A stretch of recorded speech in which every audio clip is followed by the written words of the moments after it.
Gracias por recordarme, Juli. Ya, entonces, como les decía anteriormente, chiquillos, la idea, ¿no es cierto?, es que en el ecosistema, como les decía, es un sistema interactivo de relaciones que se establecen entre la comunidad o biocenosis y el biotopo o los factores abióticos del ecosistema. Y les dije que las especies de la biocenosis o comunidad se están interrelacionando a través de interacciones interespecíficas, como las que mencionaba recién Juli: competencia, depredación, parasitismo, mutualismo, amensalismo, protocooperación, en fin, distintos tipos de relaciones que no necesariamente son de depredación o de transferencia de materia y energía, sino que pueden ser como de tipo de competencia, por ejemplo. Entonces, eh, hay especies que tienen más peso en un ecosistema que otras, y ahí le mencionaba el concepto de especie clave, que es una especie que cumple un rol central en el ecosistema porque mantiene, por ejemplo, a raya a especies que, de no tener control de su natalidad, podían transformarse en plaga o podrían afectar gravemente a los productores primarios, ¿ya? Por ejemplo, por decirles algo. Entonces, como les dije, si yo elimino una especie del ecosistema, siempre va a tener un rol, siempre va a tener un nicho ecológico que ocupa y va a haber un impacto. Pero las especies claves tienen un impacto grave cuando yo las elimino del ecosistema, como les decía anteriormente. Por ejemplo, para restaurar un ecosistema, convendría justamente introducir la especie clave que resulta fundamental si es que ella se había eliminado, no sé, o se había sido desplazada, y tratar de dejar lo más cercano a lo natural que era el ecosistema antes de la intervención humana o antes del daño del hábitat, ¿ya? Y como les comentaba, estas especies que se relacionan entre sí eh, permiten que estas especies también vayan evolucionando, porque en el fondo se ejerce presiones sobre las especies para que puedan, por ejemplo, eh, eventualmente adaptarse a ciertos cambios del entorno o mejorar sus adaptaciones, lo que sería la microevolución. Eh, También, ¿no es cierto?, si ustedes se fijan, el ambiente va a estar ejerciendo una presión también a través de la selección natural, que es un concepto de evolución. ¿Por qué? Porque el factor ambiental, el clima, la sequía, las precipitaciones, en fin, van a impactar sobre la sobrevivencia de las crías de las camadas de los animales, o de las plantas, o de los seres vivos que hay en el ambiente, y también los fuerzan a adaptarse y eventualmente evolucionar, ¿sí? Van a ir seleccionando rasgos o características fenotípicas, o en el fondo genes, que sean más adecuados, ¿no es cierto?, para ese contexto o hábitat particular, ¿ya? Entonces, como les dije, el ecosistema es este sistema interactivo de relaciones entre los factores abióticos o el biotopo y la biocenosis o comunidad, eh, en donde, ¿no es cierto?, vemos claramente un sistema abierto, porque está intercambiando materia y energía con el entorno, y donde está circulando la materia. O sea, este sistema, como les dije, está abierto, está entrando la energía a través de la luz del sol, obviamente, o mayoritariamente a través de la luz del sol, y hay una circulación de materia entre los seres vivos y entre el ambiente y los seres vivos en este ecosistema. Obviamente, regido por las leyes de la termodinámica, ¿ya? Entonces, hablamos en la última clase de los niveles tróficos o cadenas. Yo les dije, miren, una de las cosas importantes que hay que saber es que efectivamente hay transferencia, como les dije, de materia y energía en el ecosistema, y por lo mismo existen niveles alimentarios. ¿Por qué? Porque los seres vivos en los ecosistemas se pueden clasificar en dos categorías: autótrofos o heterótrofos. Auto, propio, sí mismo; hetero, distinto. Los autótrofos, trofo es de alimentación, ¿ya? Los autótrofos son seres vivos que pueden fabricar sus propias moléculas orgánicas a partir de fuentes inorgánicas. En cambio, los heterótrofos necesitan hacer síntesis de sus moléculas orgánicas o de su propio alimento, ¿no es cierto?, tener su propio alimento a partir de otra fuente orgánica, o sea, de otro ser vivo. Se tienen que alimentar de otro ser vivo necesariamente para hacer su bioproceso. Entonces, la alimentación no proviene de sí mismo, proviene de otros. Se fijan, heterótrofos. Todos los heterótrofos son quimiosintéticos, vale decir que a través de la respiración celular o de la oxidorreducción de la materia, ¿no es cierto?, logran extraer energía ATP para poder sobrevivir.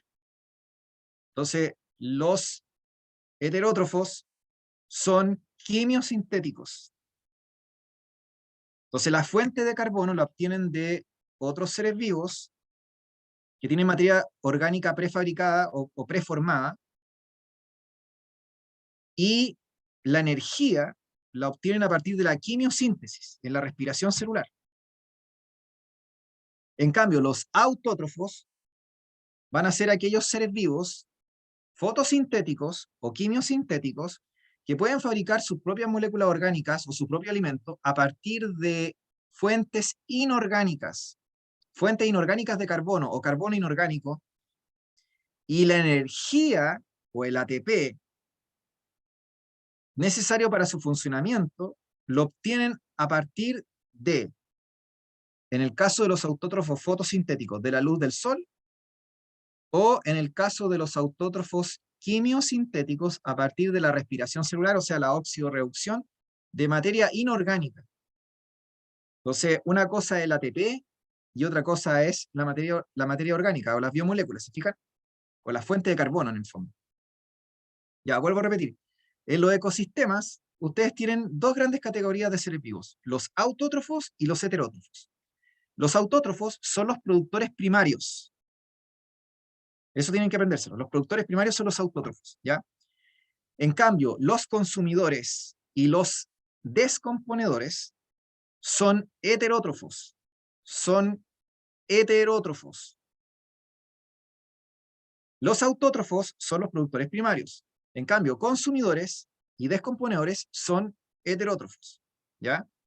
Auto, sí mismo, hetero, distinto. Los autótrofos pueden producir su propio alimento, por así decirlo, y los heterótrofos tienen que consumir alimentos de otra fuente, de otro ser vivo, ¿sí? ¿Se entiende, chiquillas? ¿Chiquillos? No sé si hay alguien más. Maximiliano, sí. Hola, Maximiliano. ¿Se entiende?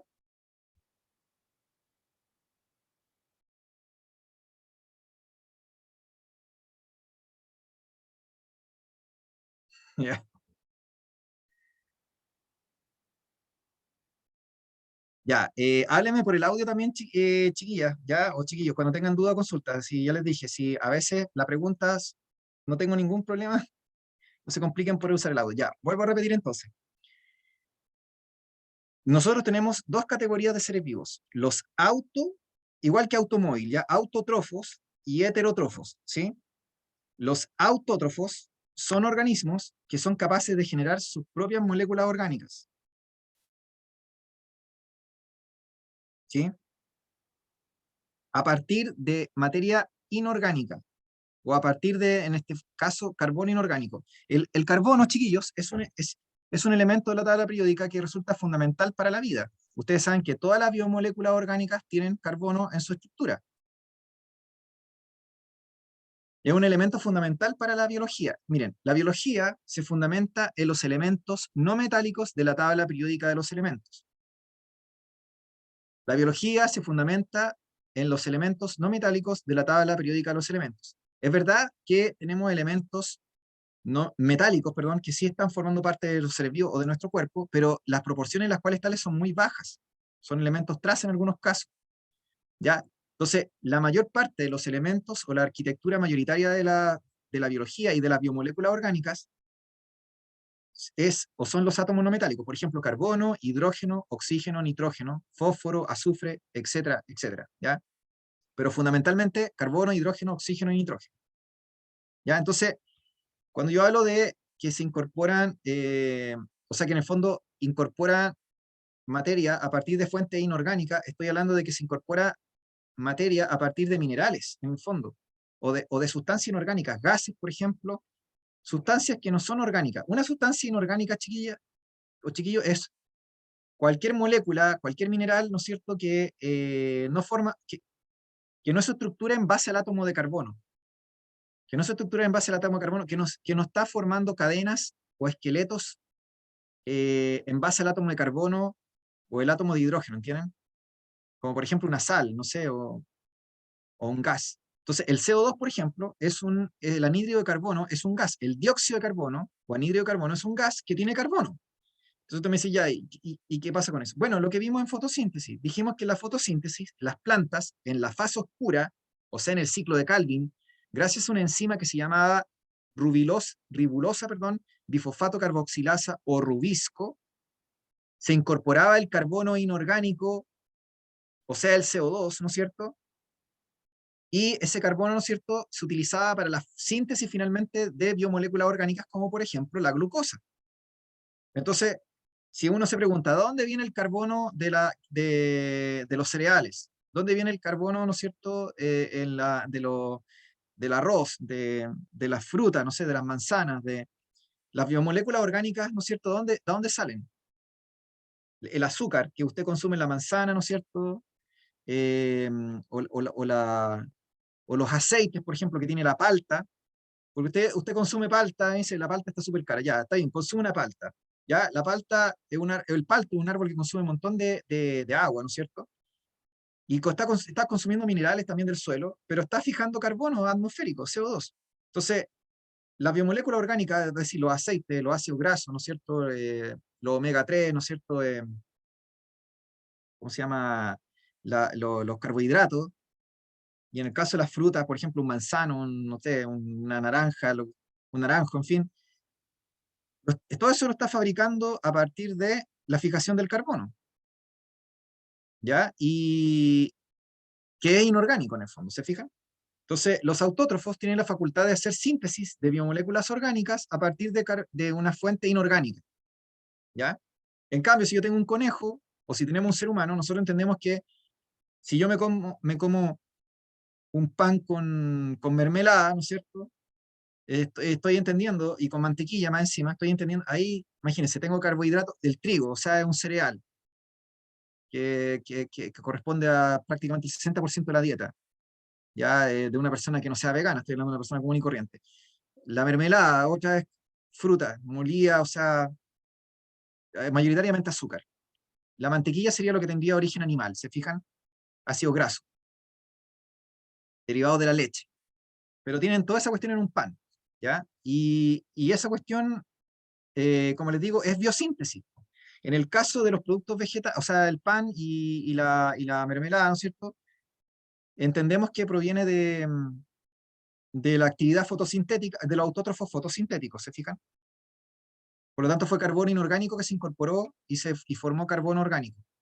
Entonces, los autótrofos fotosintéticos son los productores primarios que financian la mayoría de los ecosistemas terrestres, y ellos lo que hacen es fijar el carbono inorgánico o utilizar fuentes inorgánicas de carbono para hacer la síntesis de sus moléculas orgánicas. Y el ATP necesario para su actividad de síntesis, en este caso de esta molécula orgánica, como en la fotosíntesis, como lo vimos en clases anteriores, lo extraen del sol. Así que el sol sería la fuente de la síntesis de ATP necesaria para la formación de esta biomolécula orgánica en el ciclo de Calvin. Los que estuvieron en fotosíntesis se acordarán que yo le hablé de la fase clara y le hablé de la fase oscura, y que la fase clara alimentaba la fase oscura, ¿sí? Y expliqué eso. Entonces, en el fondo el autótrofo fotosintético, el ATP lo obtiene del sol para el proceso de biosíntesis, ¿no es cierto? Y las moléculas orgánicas que fabrica lo obtiene, el carbono, digamos, lo obtiene de fuente inorgánica. Bueno, y los otros átomos también, si también está filtrando minerales, ¿ya? Incorporando minerales. Entonces, eso con el autótrofo fotosintético. El, el autótrofo quimiosintético es un microorganismo mayoritariamente, no hay un pluricelular que sea autótrofo quimiosintético. Es un unicelular normalmente, una bacteria que tiene la facultad de extraer el carbono, igual que la planta, igual que los fotosintéticos, obtiene carbono a partir de carbono inorgánico, a partir de CO2 disuelto en el agua o ambiental, obtiene los elementos, ¿no es cierto?, a partir de fuentes inorgánicas. ¿Se entiende? Obtiene los elementos de fuente inorgánica, como lo hacen las plantas y como lo hacen. El animal o nosotros tenemos que comer una fuente orgánica, nosotros no vamos a comer tierra, ¿entienden? No vamos a comer una piedra. En cambio, estos autótrofos pueden procesar minerales y se extraen los elementos de ahí, o como les dije, del CO2 del aire, ¿ya? Y el ATP de los autótrofos quimiosintéticos se obtiene a partir de la respiración celular, por así decirlo, o la oxidorreducción de minerales. Entonces la energía la obtienen a partir de un proceso químico. Entonces, por lo mismo, la cantidad de energía que ellos producen es muy inferior a la que puede producir un organismo fotosintético. El organismo fotosintético produce 100 de energía y estos producen 1. ¿Por qué? Porque están trabajando con minerales. Entonces, obviamente, es mucho menor la energía que pueden, el ATP me refiero, que pueden producir. Para el que se olvidó lo que era el ATP es la molécula universal energética necesaria para permitir el funcionamiento de de los procesos de la célula, ¿ya? ¿Se entiende ahora? Entonces, los autótrofos pueden ser fotosintéticos y quimiosintéticos. Los fotosintéticos son cianobacterias, algas o protistas fotosintéticos, que son acuáticos, obviamente marinos, igual que las cianobacterias, que son acuáticas, obviamente, y las plantas terrestres, árboles, arbustos, pasto, hierba, etc. Los fotosintéticos son lo que fundamenta o lo que sostiene el 99% de todos los ecosistemas de la Tierra. Luego, de hecho, más que el 99, me atrevería a decir, ya, pero para decir un valor, porque también estaría mintiendo si supiera el valor preciso, pero haciendo una aproximación, más del 99% de todos los ecosistemas terrestres y acuáticos marinos se fundamentan en los productores primarios, o sea, los organismos autótrofos fotosintéticos, que capturan el CO2, como les dije, inorgánico, o sea, el carbón inorgánico, y el ATP lo generan a partir de la luz del sol, para hacer la biosíntesis de estas moléculas orgánicas en la fotosíntesis. Los quimiosintéticos, los autótrofos quimiosintéticos, por su parte, que son una minoría, que se encuentran a veces en cavernas subterráneas o en el fondo del mar, en chimeneas, por ejemplo, de submarina, estos organismos tienen una capacidad menor de producir ATP, ¿ya? Y capturan el CO2, igual que un autótrofo fotosintético, capturan el CO2 de minerales del ambiente o que se encuentra disuelto en el agua, en el CO2 disuelto en el agua, por ejemplo, y con eso pueden fabricar moléculas orgánicas, y la energía para hacer la biosíntesis de esas moléculas orgánicas la obtienen de la oxidorreducción de minerales, de sustancias inorgánicas como metano, sales de azufre o de hierro, en fin. O sea, si ustedes se fijan, esto es algo súper maravilloso, porque aquí estamos diciendo algo que tiene que ver con la ciencia ficción, si ustedes quieren, no sé, también con la vida al inicio de la Tierra. Miren, en primer lugar, lo que yo le estoy diciendo es que hay ecosistemas que no necesitan la luz del sol. O sea que si por algún motivo, yo estoy diciendo que hay ecosistemas que no necesitan de la luz del sol, o sea que son independientes totalmente de la luz del sol. Porque un ecosistema terrestre es dependiente de la luz del sol. Si usted, eh, por ejemplo, no sé,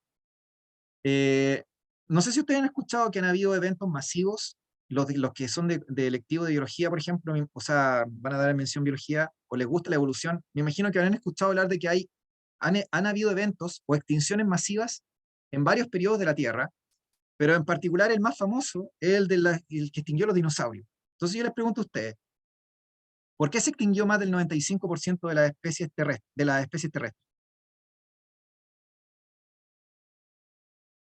No, el 95% fue en la extinción del Pérmico, pero fue superior al 60%, de haber sido el 70%, ya no me voy a mandar tampoco una exageración. Miren, la extinción más brutal que hubo fue una que se llamó del Pérmico, que fue hace como 200, entre 250, si no me equivoco, o 260 millones de años de antigüedad. Ya eso lo pueden buscar en Wikipedia, ya. Esa extinción fue brutal, fue brutal. Ahí se echó el 95% de todas las especies existentes, marinas y terrestres. En cambio, la extinción de los dinosaurios fue brutal, pero no fue tan brutal. Ya afectó los océanos, ¿no es cierto? También, y también los ecosistemas terrestres, pero no se echó así al 90%. ¿Ya? Así en promedio yo creo que tiene que haber sido como el 65-70% de todas las especies existentes. Ya, mi pregunta es la siguiente: ¿por qué creen ustedes que se extinguieron tantas especies, incluyendo los dinosaurios?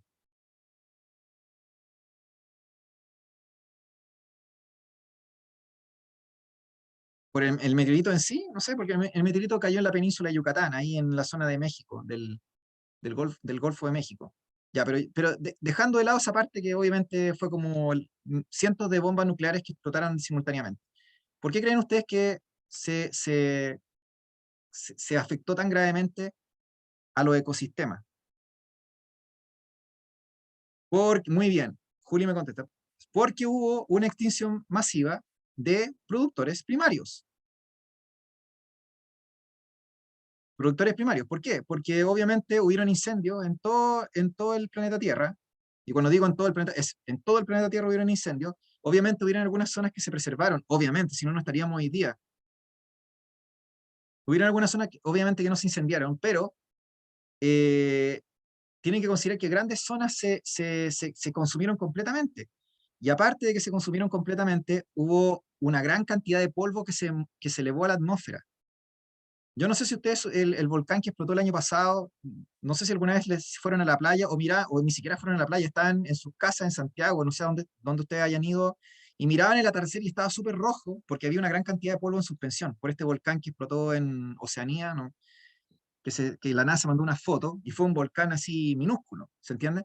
Entonces, si yo tengo una gran cantidad de emisión de gases a la atmósfera, se genera una disminución de la actividad fotosintética porque estoy generando como una dificultad para que los rayos solares penetren con facilidad, ¿entiendes? Entonces, es como si tú me dijeras, está nublado, profe. Sí, pues, si yo nublo gran parte de la atmósfera o toda la atmósfera, la fotosíntesis empeora.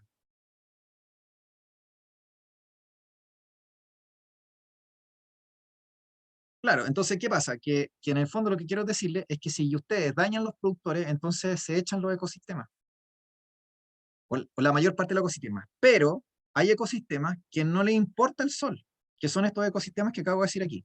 Y por eso les hablaba de la ciencia ficción, porque en el fondo, si ustedes piensan en buscar vida, o sea, si se piensa en vida de otros planetas, y ustedes piensan, por ejemplo, en lunas, por ejemplo, de Júpiter, o también eventualmente de Saturno,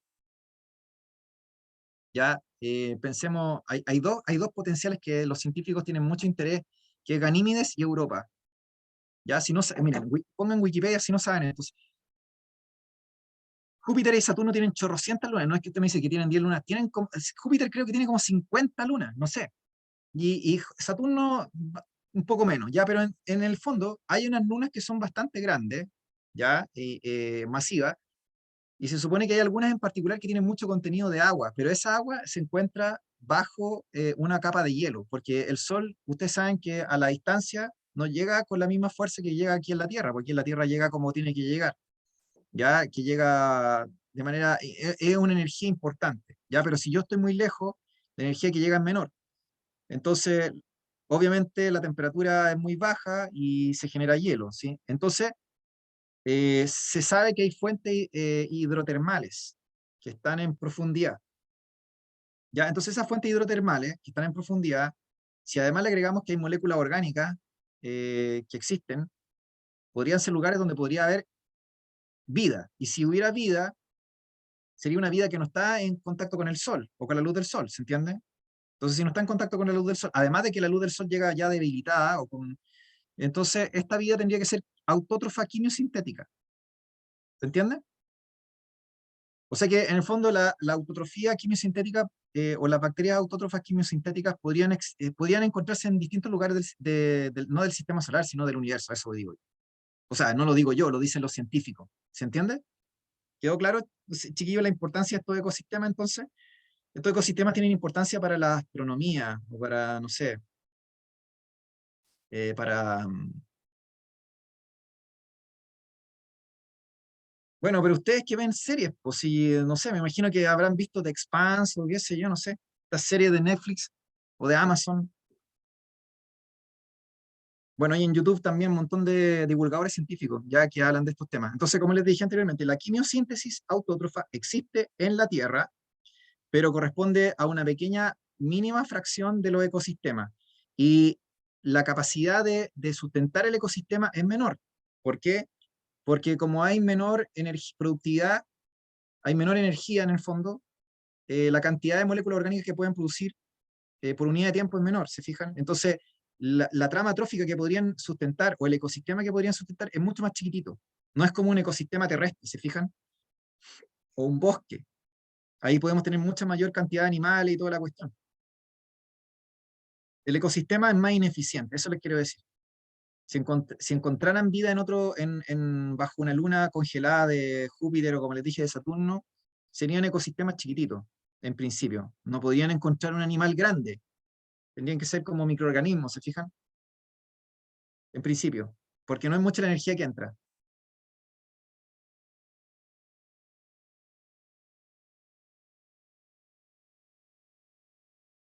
Ya, entonces, eh, volvemos al mismo tema original. Nosotros tenemos tres grandes niveles tróficos: productor, consumidor y descomponedor. El productor es autótrofo, que puede ser fotosintético o quimiosintético. Y de los consumidores y los descomponedores son heterótrofos.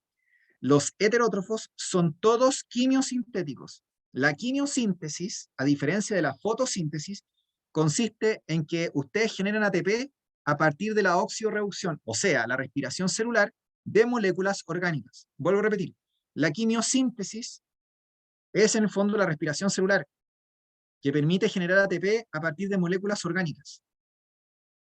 ¿Ya?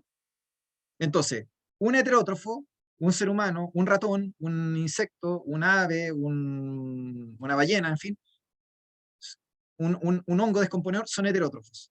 Y son todos quimiosintéticos. ¿De acuerdo? Los heterótrofos tienen que consumir materia orgánica preformada por otro ser vivo, prefabricada por otro ser vivo, porque la biosíntesis es limitada. Entonces, yo por ejemplo le pregunto a usted, ¿usted puede producir glucosa en su cuerpo? O el gato que tienen en su casa, o el perro, no sé, ¿puede producir glucosa? ¿O aminoácido? ¿O ácido graso?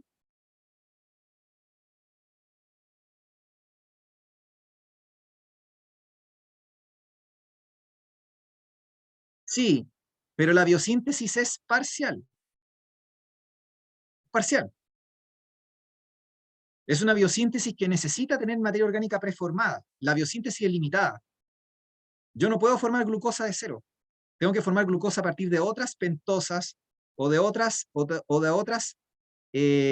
carbohidratos de 3 carbonos, como les digo, de 6 carbonos, que yo he consumido de otra parte. O sea, por ejemplo, usted me dice, ¿puedo transformar glucosa a partir de fructosa? Sí. O puedo formar glucosa a partir de una triosa, un azúcar de 3 carbonos, sí, pero necesita haberlo consumido previamente, porque su biosíntesis es limitada.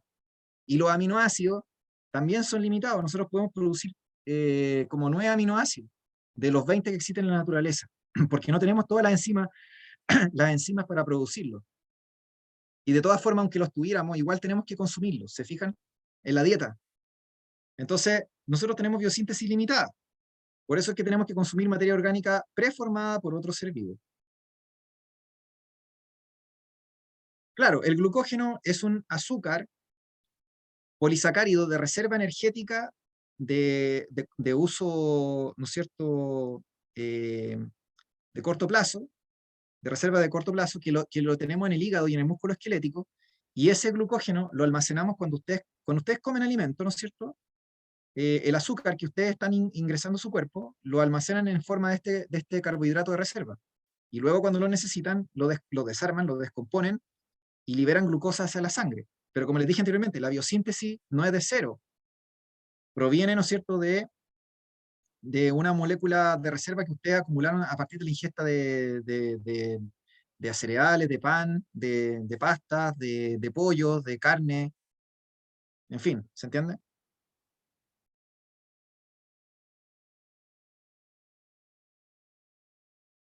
Ya, entonces, como les dije anteriormente, los heterótrofos, sean consumidores o descomponedores, son organismos que tienen que consumir materia orgánica preformada porque no lo pueden, metabólicamente no podemos fabricar moléculas orgánicas desde cero. Lo que nosotros podemos hacer a lo más es interconvertir moléculas entre ellas. ¿Se fijan?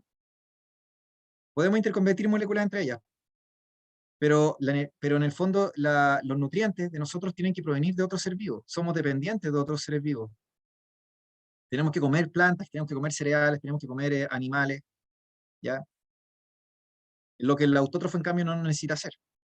¿Ya? Entonces, como les dije, los productores que son autótrofos, mayoría fotosintéticos, entonces hacen ingresar el carbono inorgánico al sistema y ingresa la energía que proviene en el fondo desde el sol, porque esa energía, parte de ella se transfiere también a la biomolécula, ¿se fijan? El ATP que se formó gracias a la fotosíntesis a partir del sol se utiliza para poder formar una molécula. Por lo tanto, la energía finalmente del sol de alguna manera se traspasa al azúcar. Entonces, cada vez que usted se come una manzana, se está comiendo parte de la energía de esa manzana, viene del sol, ¿se fijan? Primero se transformó en energía química, y de energía química se transformó, ¿no es cierto?, en una molécula orgánica. Los enlaces covalentes, chiquillos, son de los más... Los enlaces covalentes tienen cualquier cantidad de energía. Los enlaces covalentes carbono-carbono en especial. Entonces, por eso que cada vez que ustedes rompen un enlace covalente se libera gran cantidad de energía que se puede utilizar para fabricar ATP, a su vez, para financiar algún proceso. Ya, entonces, como les decía, la planta es el lugar el autótrofo, en el fondo fotosintético, la planta, productor primario es el lugar de entrada de la materia y de la energía, en este caso del sol. Luego viene el consumidor, los consumidores, los cuales se subdividen en varias categorías. Consumidor primario, que sería el herbívoro; consumidor secundario, que sería el carnívoro; de primer orden o de primer nivel, que se come el herbívoro, o al consumidor primario. Luego viene el carnívoro del carnívoro, o el carnívoro de segundo orden, que sería el consumidor terciario. Y si ustedes se fijan, estos se ubican en niveles tróficos. El productor está en el primer nivel trófico, el herbívoro o consumidor primario está en el segundo nivel trófico, que en este caso sería el grillo. El ratón, que se come el grillo, sería el consumidor secundario, que está en el tercer nivel trófico. Luego el águila, que se come el ratón, sería el consumidor terciario, que se ubica en el cuarto nivel trófico, y que podría ser considerado también un carnívoro de segundo orden, un carnívoro de segundo orden, ¿se fijan? Entonces, no confundir nivel trófico con tipo de consumidor o con tipo de carnívoro. ¿Se fijan que son distintos conceptos? Eso lo dije también la semana pasada, que podía ser fácil que alguien se confundiera. No es lo mismo nivel trófico con nivel de consumidor. Entonces, esto que parece fácil, hay gente que se confundía, pues hay gente que se le preguntaba en PSU de años anteriores respecto al consumidor primario. Entonces había gente que el consumidor primario decía que era un carnívoro. ¿Se fijan? Pero es porque se confundieron, pues no se acordaban, el consumidor primario no se acordaban que estaba ubicado en el segundo nivel trófico y que correspondía al herbívoro. ¿Ya? Ya, entonces, los heterótrofos son los consumidores, que se dividen en primarios, secundarios, terciarios y cuaternarios, si ustedes quieren, ¿ya? Pero normalmente uno habla de primario, secundario y terciario. El consumidor primario son herbívoros, que corresponde al segundo nivel trófico. No siempre son animales, podrían ser bacterias o algún tipo de protozoo. Se fijan, no tiene por qué ser un animal de gran tamaño, podría ser un insecto. Así que uno no piensa, no tiene que pensar en vacas, no sé, o en una jirafa, ¿se entiende? Pueden pensar en un tipo de insecto, no sé, en un grillo, por ejemplo, o en una bacteria que se come a una cianobacteria, una bacteria fotosintética, no sé. Entonces, como les digo, el segundo nivel trófico, normalmente uno habla de que son o sea, son los herbívoros o consumidores primarios, ¿de acuerdo? Eh, Luego tengo, ¿no es cierto?, los consumidores secundarios, que serían el carnívoro, que se come el herbívoro, ¿no es cierto? Obviamente, insisto, aquí tienen que tener como la amplitud de pensar de que no necesariamente va a ser un animal, ¿se fijan?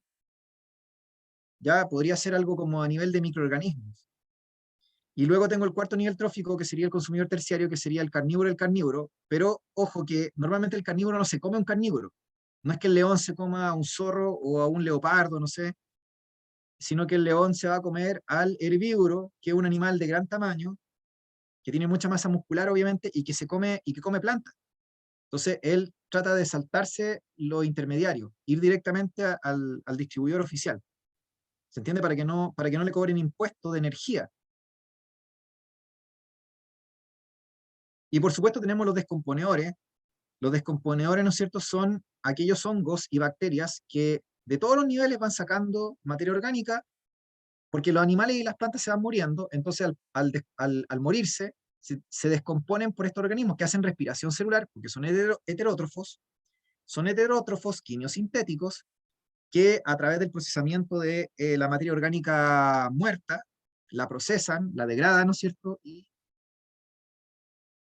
liberan CO2, liberan nitrógeno, liberan minerales a la tierra o gases al ambiente haciendo respiración celular. Y luego estos gases o estos minerales son incorporados por las plantas nuevamente. Entonces se hace un ciclo, un reciclaje. Entonces cada vez que un árbol se muere, se pudre, se descompone y esa materia orgánica pasa al suelo o se libera CO2 a la atmósfera o nitrógeno a la atmósfera y luego se incorpora ese nitrógeno o ese CO2 y estos minerales nuevamente por una planta o por un árbol y así eternamente va haciendo el ciclo, ¿se fijan? Entonces la materia no se crea ni se destruye, solo se transforma y fundamentalmente esto gracias a los descomponedores. Entonces si ustedes se fijan, los descomponedores no pueden faltar en un ecosistema. Yo podría tener un ecosistema que tuviera productores y descomponedores. Si no tuviera consumidores no habría mayor problema. Pero yo no puedo tener un ecosistema que no tiene productores, porque si no tengo productores no tengo ecosistema, y tampoco puedo tener un ecosistema que no tiene descomponedores, porque si no tengo descomponedores no puedo tener reciclaje de la materia orgánica. Y si no tengo reciclaje de la materia orgánica, entonces no puedo sustentar el ecosistema a largo plazo. ¿Se fijan? Entonces los dos niveles tróficos que no pueden faltar son el nivel productor y el nivel descomponedor. El nivel consumidor, con todos sus subniveles, puede faltar en un ecosistema. Sería raro, pero le estoy diciendo como conceptualmente, ¿ya? ¿Se entiende, chiquillos?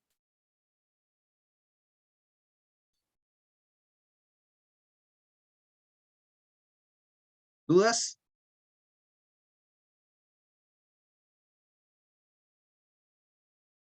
Ya, ya. Entonces, como les decía anteriormente, recordar, ¿no es cierto?, que las tramas tróficas o cadenas alimentarias parten desde el productor, desde el nivel productor, que es el primer nivel trófico, que son los autótrofos fotosintéticos mayoritariamente, porque ya les dije que hay ecosistemas quimiosintéticos, con autótrofos quimiosintéticos, pero eso ya son más raros. Y como les decía, el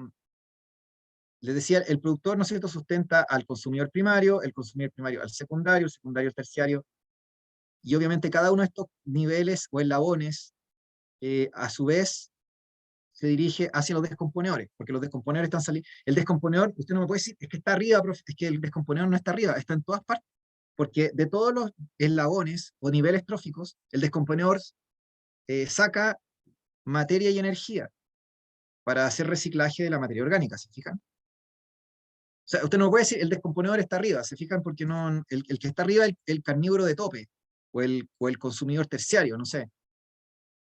Pero no puedo poner el descomponedor arriba. El descomponedor, en el fondo, todos los niveles van aportando al descomponedor.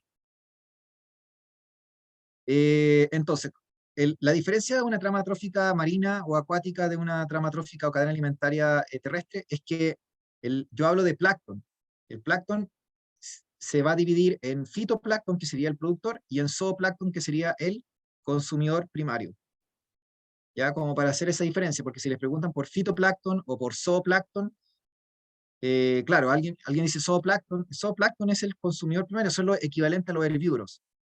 En cambio, el fitoplancton sería el equivalente al productor. Ya, como les decía recién, un león o un puma acá en Chile no va a alimentarse de un carnívoro, de un zorro o de un, o no sé, o de otra clase de gato, no sé, o de carnívoro, porque en el fondo la cantidad de energía que llega al último eslabón es muy baja. Cada vez que hay una transferencia de energía entre un nivel y el siguiente, la mayor parte de la energía, el 90%, se pierde. Ojo, estoy hablando de energía, no de materia. No estoy hablando de materia, estoy hablando de energía, estoy hablando de calorías, ¿ya? Las calorías que se están pasando de manera efectiva por gramo de materia orgánica entre un nivel y el otro, el 90% se pierde. El 90% se pierde. Y solo un 10% queda para el propio eslabón o para el propio nivel o para el propio animal, ¿se fijan? Entonces, por eso que las cadenas no pueden ser infinitas. Las cadenas tienen máximo 4 o 5 eslabones. Si yo hablo de una cadena de bichos, entonces me quedo con los bichos. Pero no puedo decir que de lo microscópico pasamos a los bichos y a los insectos, y de los insectos pasamos después a los animales, y de los animales. No, son cadenas cortas, ¿se fijan?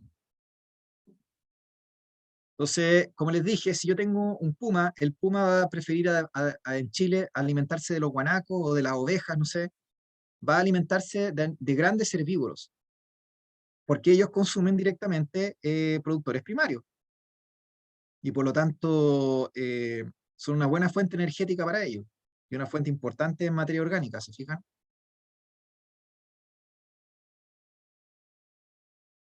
Entonces, la regla del 10% establece de que la energía tiene un flujo unidireccional, entra desde el sol y va disipándose al ambiente en forma de calor.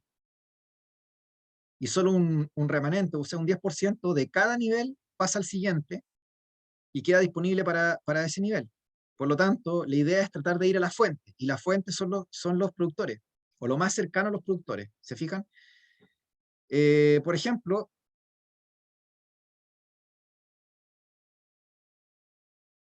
no, las plantas absorben solo como el 1% de la energía solar total que llega a la atmósfera. Hay un porcentaje inmenso que se refleja al espacio y hay un pequeño porcentaje que finalmente se captura por las plantas, así que las plantas no tienen una eficiencia tan alta. Es mejor que la de una celda fotovoltaica, me imagino, pero tampoco está en lo máximo, ¿se explica? Entonces, como les decía anteriormente, de la energía del sol, de lo que captura en la planta, o sea, del 100% de que tiene la planta, esa energía, ¿no es cierto?, que pasa al herbívoro es solo el 10% de ese 100%. Luego de ese 10% que pasó, lo que va a pasar al carnívoro que consume el herbívoro va a ser el 10% de ese 10%, o sea, va a ser el 1%. Y finalmente lo que pasa al cuarto nivel va a ser el 10% de ese 1%, o sea, el 0,1%. Entonces, si ustedes se fijan, tendría en el primer nivel trófico 100%, en el segundo 10% de la original, en el tercero 1% del original de las plantas, y en el cuarto tendría el 0,1% del original. Si yo dijera un quinto, sería el 0,01. O sea, se fijan que ya no tiene sentido seguir del quinto hacia arriba, ¿entienden? No tiene sentido.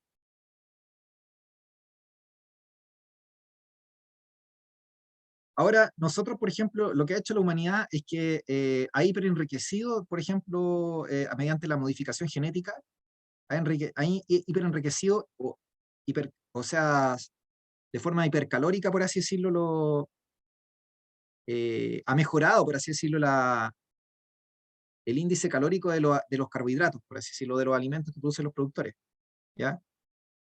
Eh, entonces, claro, nosotros ahora, comparado con lo que podía hacer hace 1000 años atrás, no sé, las frutas, las verduras, los cereales tienen mucha más energía por gramo de peso que lo que había antes. Tienen mucha más energía lo actual que lo que había antes, porque han sido modificadas. Primero, han sido seleccionadas de manera artificial antes de que se inventara la tecnología, ¿no es cierto?, de modificación genética. Se hacía por cruzamiento dirigido, en el fondo, como los agricultores han hecho desde hace milenios, desde la revolución agrícola, no sé, del 7000 a.C., 5000 a.C., ¿ya? Pero en la actualidad, como le dije, desde el siglo pasado comenzaron a generarse los transgénicos, y eso mejoró el aporte calórico por gramo de peso de los productores que nosotros consumimos, ¿ya? O de los alimentos que se derivan de estos productores también, más bien dicho. Eh, entonces, como les dije, los carnívoros estrictos, por ejemplo, porque si yo tengo un omnívoro, no tiene el problema porque el omnívoro puede comer plantas, pero yo no voy a mandar a un león a comer plantas, ¿se fijan? El león no va a ir a comer plantas porque el metabolismo él no lo tiene adaptado para eso. Yo no puedo tener un león vegano, ¿entienden? Primero sería súper ignorante. Usted me dice que le voy a dar las proteínas de animales, o sea, vegetales, le voy a dar una pasta de lentejas, no sé, o vamos a hacer un extracto de proteína. Ya, o sea, de todas formas, aunque alguien se la ingeniara para tratar de alimentarlos con una carne vegetal, su metabolismo se fundamenta específicamente en el procesamiento de aminoácidos y ellos necesitan aminoácidos esenciales. Así que sería una cosa técnicamente imposible, porque habrían que enriquecer esos productos vegetales o esta carne vegetal o de soya o de lenteja, como ustedes quieran, con aminoácidos esenciales, así como, y en cantidades espantosas, porque un león no come lo que come un ser humano, ¿entienden? Entonces, como les dije, ellos son carnívoros estrictos. Su metabolismo, los felinos son carnívoros estrictos. Son carnívoros estrictos. Su metabolismo es así, evolutivamente hablando. Entonces, no funcionan como nosotros, o como un perro, no sé, o un chancho, que somos más omnívoros y que podemos tener esa posibilidad de consumir carbohidratos. Entonces, como les dije, un carnívoro estricto, como los grandes felinos, o los felinos en general, tienen que ir a consumir eh, no un carnívoro, sino que un consumidor de primer orden, no sea un herbívoro, un consumidor primario. Aquí en esta trama trófica, por ejemplo, yo veo que la flecha me indica transferencia de materia y energía y me doy cuenta de que el escarabajo siempre va a ser más conveniente las tramas tróficas cortas. No conviene a este escarabajo que coma arañas, porque nuevamente, yo no le estoy hablando aquí de la materia, porque aquí el problema no es la materia, ¿entienden? El problema aquí es la cantidad de calorías que aporta cada gramo de carne o de materia orgánica que consume. Entonces siempre va a ser más eficiente para este escarabajo, por ejemplo, comerse un grillo o un caracol. Si es que es un grillo, o sea, un escarabajo que no come planta, ¿entiendes? Porque de hecho aquí está diciendo que no come planta, que es en el fondo un escarabajo carnívoro. ¿Se entiende? Ahora, este mono, lo que me está mostrando es una pregunta DEMRE, que sería interesante que ustedes consideraran, que es el darse cuenta de que un mismo ser vivo puede ocupar más de un nivel trófico. O sea que yo puedo, por ejemplo, en el caso de un carnívoro, por ejemplo, o también de un omnívoro, no sé, yo puedo decir que ocupa varias posiciones. Dependiendo de la cadena que yo considere, puede estar. Puede ser un consumidor secundario, un terciario, un cuaternario, ¿se fijan?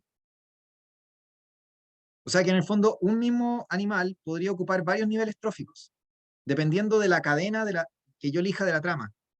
¿Se entiende, no? Un mismo animal o un mismo ser vivo puede ocupar más de un nivel trófico en una trama alimentaria, depende de la cadena que yo vea. ¿Se entiende? ¿Quedó claro eso?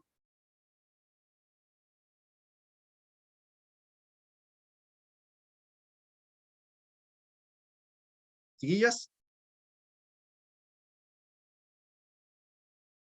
si el escarabajo se come a la araña de tamaño medio, yo diría que se ubica en el cuarto nivel trófico, ¿se fijan? Pero si se come a la araña pequeña, está ubicado como en el quinto nivel trófico. O sería un carnívoro, ¿no es cierto? Por ejemplo, en el otro lado sería un consumidor terciario y en el otro lado sería un consumidor cuaternario. Cuando se come la araña pequeña, me refiero.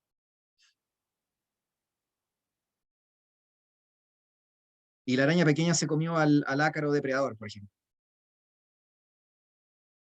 O sea, la más larga es la más ineficiente y es la que hace que él ocupe el lugar más superior. La más corta es la que hace que ocupe el lugar más inferior y por lo tanto le llega más energía. Las cadenas más cortas son las más eficientes, porque le llega más energía al consumidor final.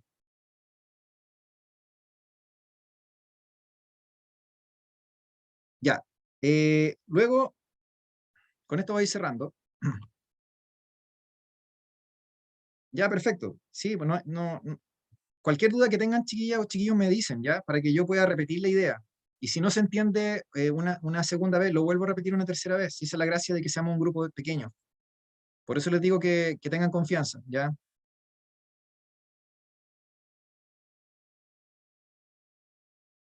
Ya, entonces, tenemos las pirámides.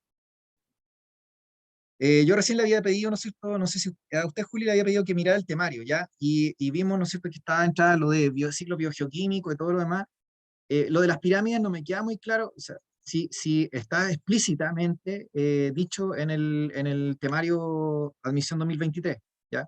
Pero de todas formas lo voy a mencionar igual, por un tema de cultura general, porque A pesar de que el DEMRE no sea explícito en un contenido, se podría evaluar de manera indirecta, por ejemplo, a través de una pregunta de habilidad de pensamiento científico, por analizar un gráfico, una tabla, o en este caso una pirámide. No porque entra el contenido directamente, sino porque se le está pidiendo cómo interpretar lo que sale ahí, o el diagrama que sale ahí, ¿se entiende?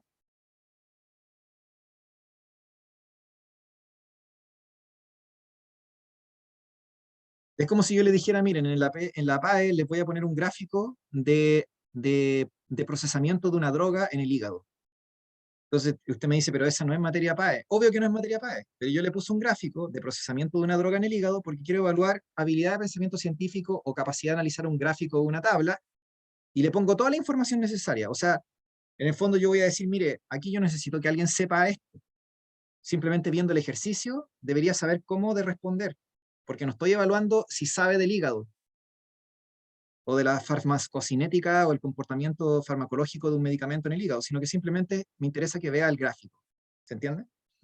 Ya, entonces, las pirámides ecológicas para describir un ecosistema pueden ser de número, de biomasa o de energía. La pirámide de número corresponde al número de individuos que yo tengo en total por cada eslabón o nivel trófico. Así que el más simple de todo es simplemente contabilizar el número de individuos, el número de plantas, el número de árboles, el número de arbustos, el número de conejos, el número de ranas, el número de serpientes. Y uno tiene una pirámide. Esta pirámide, obviamente, es una pirámide que me habla de cómo me habla más o menos de la densidad que yo puedo tener, porque está descrita en un área, ¿se fijan? Esta está descrita en un área. O sea, no es como que yo digo, los conté así, tienen que haberse contado en un área en específico, por lo tanto me indica la densidad. Me indica la densidad. Por ejemplo, yo puedo suponer inmediatamente viendo estos dos pirámides que la densidad de productores en la pirámide superior es mucho mayor que la de abajo, porque la de abajo tengo un árbol o tengo algunos árboles que tienen muchos bichos y muchos pájaros, pero, pero, pero la densidad es baja, de los árboles me refiero, de los productores en este caso. La densidad de los consumidores va a ser mayor, obviamente. Obviamente un árbol es mucho más grande, hay árboles inmensos, tienen un solo árbol puede ser más grande que tener lleno de pasto toda una cancha de fútbol en el Estadio Nacional. La masa total de la cancha de pasto a lo mejor es muy inferior a lo que puede ser un solo gran árbol, ¿entienden? Pero aquí, como les digo, no estoy viendo cantidad de masa, estoy viendo cantidad de no individuos, no nada más. Entonces me puede indicar algo de la densidad. Y esta pirámide, si ustedes se fijan, se invierte, por lo que ya le acabo de decir, un productor primario de gran tamaño, obviamente, puede alojar muchos insectos, muchos animales pequeños, porque es gigante, no como el pasto, ¿se fijan? Por eso es que la pirámide se puede invertir. Luego tengo la pirámide de biomasa, que se refiere a la cantidad de materia o gramos de peso seco que tengo por metro cuadrado, o sea, superficie, o metro cúbico, que sería una unidad de volumen, por ejemplo, en un lago o en el mar. Si ustedes se fijan, aquí hablo de peso seco. Por esta misma razón, yo saco el agua, y cuando yo saco el agua en un unicelular, la cantidad de masa que me queda o de gramos por área es muy baja, porque una célula acuática más encima, prácticamente el 90% de ella o más es agua, no como un animal que puede tener un 70% de agua, ¿se entiende? O entre un 60 y un 70% de agua, dependiendo si el animal es viejo o no. Entonces, si ustedes se fijan, esta es la razón por la cual las pirámides de biomasa terrestre siempre van a ser como normales, por así decirlo, como pirámides. En cambio, las acuáticas van a ser invertidas en el nivel fitoplancton o productor, por lo que yo le estoy contando. La razón que hay entre peso seco y agua de esos organismos o de esos microorganismos. Normalmente bacterias o protistas, algas unicelulares fotosintéticas. Además, se da la particular situación de que estos seres vivos tienen un ciclo de vida muy corto y se reproducen a alta velocidad. Por lo tanto, contabilizarlos por unidad de tiempo es muy difícil. ¿Se fijan? Entonces, por lo mismo, se produce esta distorsión de que pareciera de que hubiera menos materia de productores en los ecosistemas acuáticos. Pero es simplemente la distorsión que se produce por lo que ya les acabo de decir, que son mayoritariamente agua y su alta tasa de reproducción y su ciclo de vida corto. No sé si se entendió eso, chiquillos, del por qué la pirámide de biomasa se invierte en el ecosistema marino o acuático.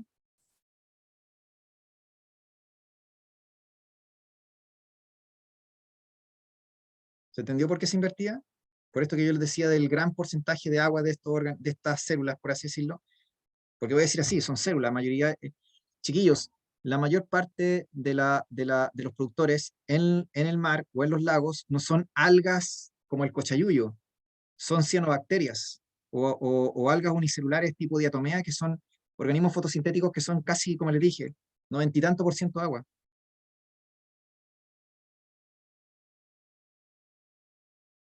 Ya, perfecto. La pirámide de energía normalmente es una pirámide. ¿Por qué? Porque lo que estamos explicando de la regla del 10% y de que el nivel productor sustenta toda la pirámide, y obviamente la cantidad mayor de energía está en el nivel productor versus los superiores. Y acá hay un concepto que se habla de producción bruta versus producción neta. La producción bruta es toda la energía que tiene un nivel, toda la energía que tiene un nivel, ¿ya? Pero la producción neta es esa energía total menos la respiración celular. Recuerden que la respiración celular es como lo que descuenta. O sea que es como, respiración celular, chiquillos, es sinónimo de oxidación o reducción, ¿no es cierto? Procesamiento, ruptura, degradación de moléculas, principalmente moléculas orgánicas, obviamente. Moléculas orgánicas que yo las consumo, las degrado para producir ATP o energía en el fondo. Entonces, de todo lo que yo produzco, anabólicamente, tengo que descontar lo que yo voy a consumir por respiración celular. O sea, lo que yo voy a degradar para producir ATP para mis procesos biológicos. Entonces, eso que yo degrade me va a quedar una diferencia, un remanente. Ese remanente que quede, esa diferencia que quede, se llama producción neta. La producción neta es lo que me va a sobrar de todo lo que yo produje en un nivel o eslabón, contando la respiración celular. No sé si se entiende, chiquillos. ¿Pillas?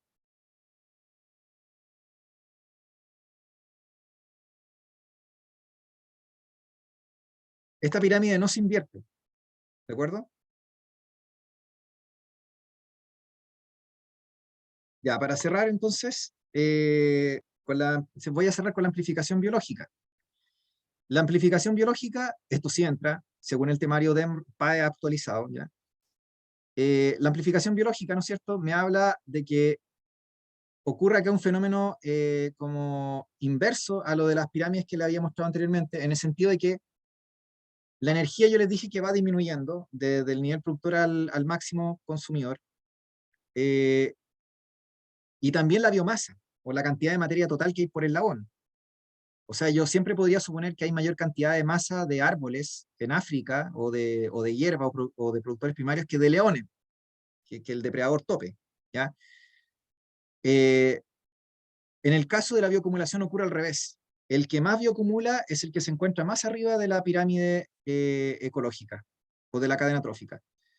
¿Por qué? Porque nuestro genoma le da la instrucción a las células de concertar ciertos elementos. Yo les conté que la biología de la vida se sustentaba en elementos no metálicos de la tabla periódica, donde destacaba el carbono, el hidrógeno, el oxígeno, el nitrógeno, el fósforo, el azufre y otros elementos no metálicos, y también algunos elementos metálicos, pero que estaban en baja concentración. Entonces, no son todos los elementos de la corteza terrestre, son algunos, y como les dije específicamente, los elementos no metálicos que ya mencioné, que están en mayor porcentaje, porque son parte de la arquitectura fundamental básica de las biomoléculas orgánicas, de los carbohidratos, de las proteínas, de los ácidos nucleicos y de las grasas o lípidos. Entonces, nosotros tenemos las instrucciones universales, ¿no es cierto?, para ir concentrando estos bioelementos o estos elementos de la naturaleza. Entonces, los productores obviamente que concentran los elementos, pero como los consumidores consumen estos productores, ellos van concentrando y comen varios productores en el fondo. O sea, piensen en una vaca cuánta alfalfa come o cuántas plantas puede comer en su vida, no estoy diciendo en un año, en su vida. Muchas, ¿se entiende? Entonces, obviamente, si la alfalfa concentró nitrógeno del suelo, concentró carbono, concentró magnesio, obviamente que la vaca, como va a comer tanta de estas plantas, va a concentrar esos minerales y esos elementos químicos millones de veces más. Entonces, es por eso que mientras más ustedes suben de nivel trófico, más bioacumulación van a tener de los elementos, ¿ya? Y esto se entiende mucho mejor, quizás usted me dice, bueno, pero para el carbono igual entendemos que todos tenemos carbono. Claro, quizás no se entiende tanto para el carbono o el nitrógeno, porque la composición porcentual de carbono y nitrógeno es relativamente similar en todos los seres vivos en general. Pero yo lo digo sobre todo, no solamente para estos elementos, sino también para los elementos metálicos, como les dije. Piensen en el hierro, piensen en el magnesio, piensen en el selenio, por ejemplo, en el cobre, en el zinc.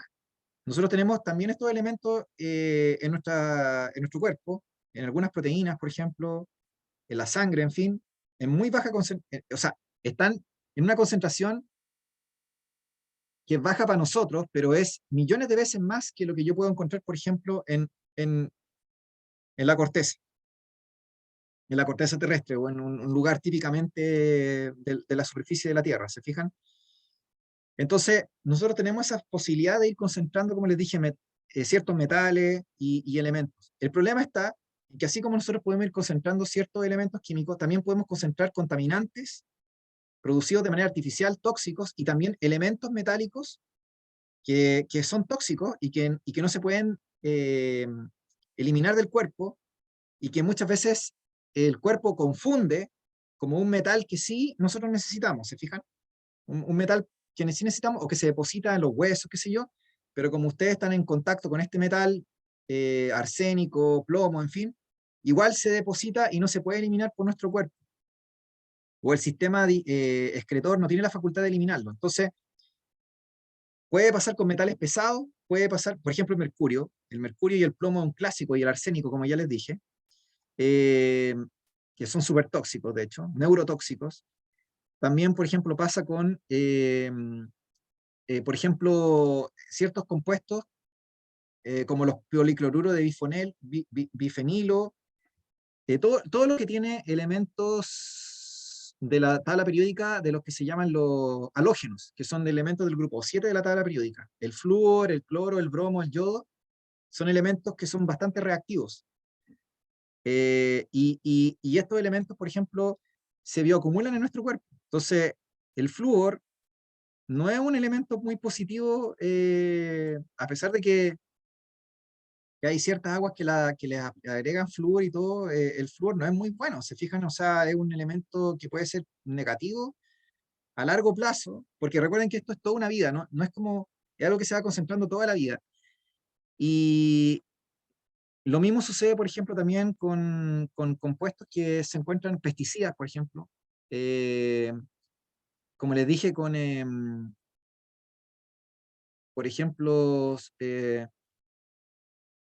estas pinturas o estos compuestos que se utilizan como antiinflamantes, o sea que los computadores, los teclados, incluso las almohadas tienen un compuesto químico que se le agrega para que tengan menos inflamación, o sea, tengan menos capacidad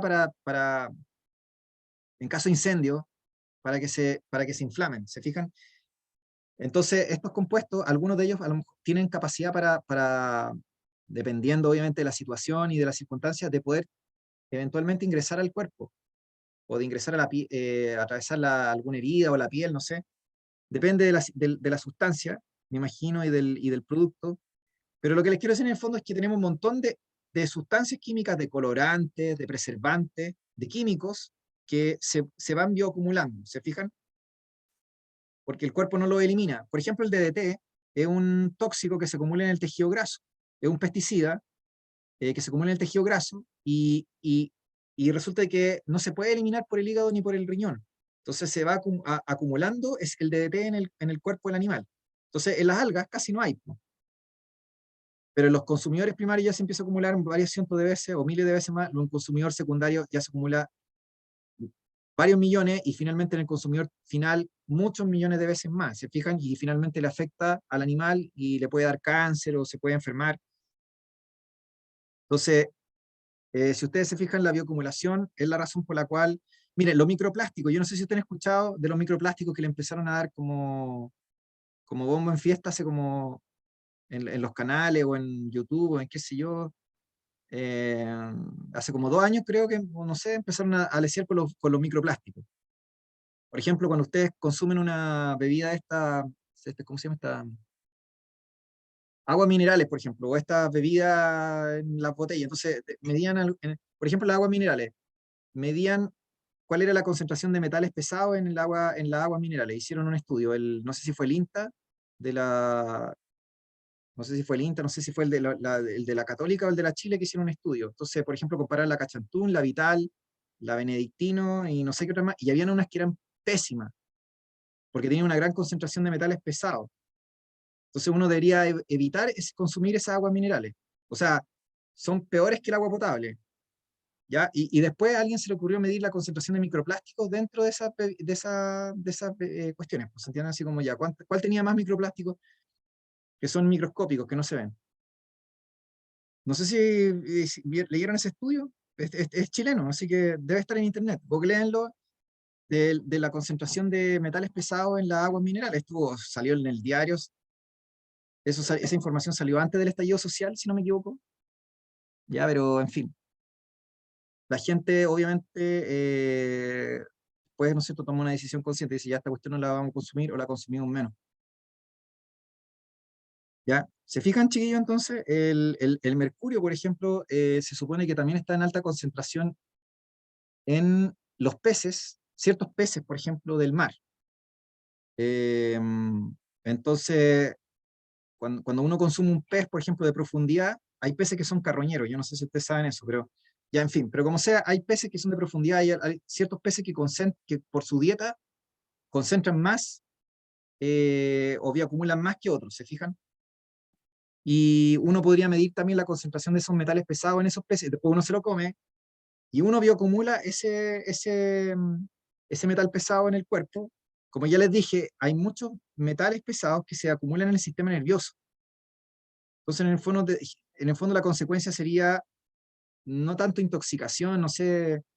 Primero, dependiendo del metal insisto, de la sustancia, podría generar daño hepático, sí, pero por ejemplo, los metales pesados tienden a acumularse en el sistema nervioso. El plomo, por ejemplo, y el arsénico es un clásico de ellos. El mercurio, creo que también. No sé si ustedes sabían que en Ciudad de México se había atribuido una baja en el CI de los niños por el agua que se consumía, que tenía una alta concentración en cadmio. Por eso que hay gente que le pone filtros al agua potable y dependiendo del país no toman agua. O si van a un país, por ejemplo, distinto, ponen un filtro especial para que capture los metales pesados. O por ejemplo, no sé, pues acá en Chile, el agua del norte es pésima por la gran concentración de metales pesados que tiene. Mientras uno va más hacia el sur, más buena se va poniendo el agua, ¿entienden? ¿Por qué? Porque tiene menor concentración de metales pesados. Por eso que hay gente que toma solamente agua de estas filtradas, porque les venden estos bidones grandes que son como agua filtrada. A presión la hacen pasar por una membrana y que capturen los metales pesados. Entonces, la gente evita consumir agua de ciertas comunas en Santiago. En realidad, el agua de Santiago es mala en todos los lugares. Me da lo mismo si uno vive en Lo Barnechea, no tengo idea, en Maipú. La mejor agua, yo diría de Santiago es la de Maipú. Ya, pero en general, ya, pero da lo mismo. Si yo vivo en Maipú, Puente Alto, me da lo mismo. O en Quilicura, el agua en general en Santiago es mala en todas las comunas. Ya, la peor agua es sí la de Quilicura, en concentración de metales pesados. Pero como les digo, en general uno tendría que decir que sería bueno, dependiendo del lugar donde uno vive, ¿no es cierto? Eh, y de la naturaleza del agua, colocar filtros o como les digo, tomar estas aguas que vienen filtradas, que venden estas empresas, ¿cómo se llama? Que lo que hacen es filtrar el agua, pues, ¿sí? Desde este punto de vista, chiquillos, si ustedes se fijan, la leche, por ejemplo, materna, de una madre que amamanta un hijo podría tener mayor concentración de porquería o metales pesados, ¿no es cierto? O tóxicos que la leche de una vaca. Una madre que vive, por ejemplo, en una ciudad altamente contaminada, la leche materna que ella le puede aportar a su recién nacido, a su bebé, va a estar mucho más contaminada que la leche que le podría dar una vaca en un campo, en condiciones relativamente más saludables, ¿se fijan? ¿Por qué? Porque la madre va a haber bioacumulado. ¿Sí? ¿Se entiende?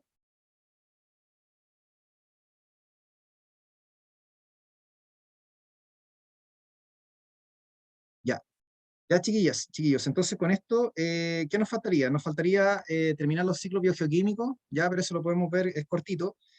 Y la próxima semana deberíamos ver ya población y comunidad. Y con esto, como les dije, la clase pasada también a los que estaban, vamos cerrando ecología. Vamos a cerrar ecología y cerrando ecología en unas 2 o 3 clases más, o pongámosle 3, 4 clases máximo, podríamos empezar a hacer un repaso de nuevo, un ciclo completo. Así que yo les voy a pedir que vayan pensando con el temario PAE en mano, con el temario, ojo, con el temario PAE en mano que está publicado en la página del DEMRE, ¿no es cierto? ¿Qué cosas les gustaría a ustedes que pudiéramos repasar? Como somos pocos, ¿no es cierto? O que a lo mejor ustedes no estuvieron, no sé, por distintos motivos, para hacer un repaso y obviamente ir revisando con ejercicio, con ensayos de años anteriores.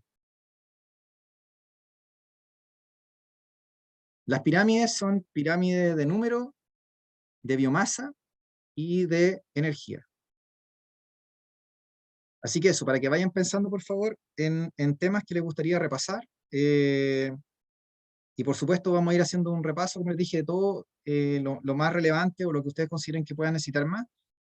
Y lo vamos a ir revisando con ejercicio, con revisión de ensayo. Yo puedo ir revisando todos los ensayos que da lo mismo si son antiguos, porque yo les puedo ir filtrando las preguntas, ¿ya? Para ir repasando también. Mención.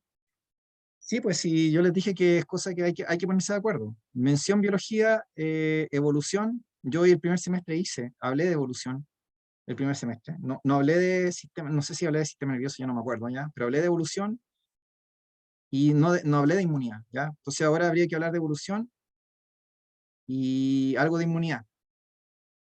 Entonces, tendrían que decirme que, en principio, no sé, podrían ustedes proponerme un momento en el cual, no sé, pudiera coincidir la mayor parte de la gente. No sé si pueden un martes en este mismo horario, o eventualmente podría ser un sábado también, no sé, o sea, ponerse de acuerdo. Yo no tengo ningún problema, ¿ya? Pero sería que en el fondo se pudieran poner, no tendría mucho sentido que venga una persona o 2 personas, ¿se fijan? Por eso les digo. Si no, si no, podríamos usar este mismo espacio también. Yo no tendría ningún problema. Pero ahí sería cosa que ustedes se vayan poniendo de acuerdo. Como son los que están viniendo,